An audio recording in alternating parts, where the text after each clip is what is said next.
আহ, Hasnat AID থেকে আপনি লিখেছেন, রমজানে মৃত ব্যক্তির জন্য কিভাবে দোয়া করব, কোনো খতম বা এ ধরনের কিছু করা জায়েজ আছে কিনা। খুবই প্রাসঙ্গিক একটি প্রশ্ন করেছেন আমাদের এক বোন।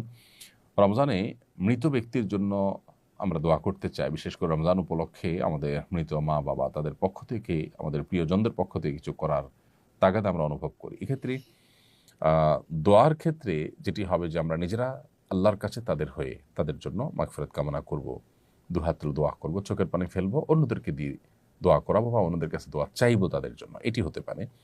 দ্বিতীয়ত, তাদের তরফ থেকে আমরা দান সাদাকা করব।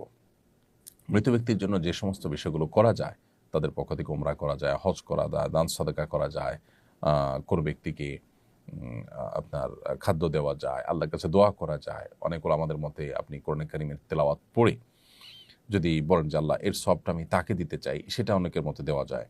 এই যে ব্যাপারগুলো যেগুলো মৃত ব্যক্তির তরফ থেকে করা যায় সেগুলো আপনি করবেন। এর বাইরে খতম করার একটা প্রচলন আমাদের সমাজে আছে যে রমজান উপলক্ষে আমাদের মৃত ব্যক্তির তরফ থেকে খতম করায়।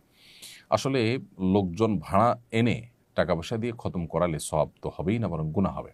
কারণ খতম কোরআন কারীম তেলাওয়াত পড়ে শেষ করা বা তেলাওয়াত করা এটা ইবাদত, এটার বিনিময় দেওয়া এবং নেওয়া জায়েজ নাই, বিধায় এটা চলবে না।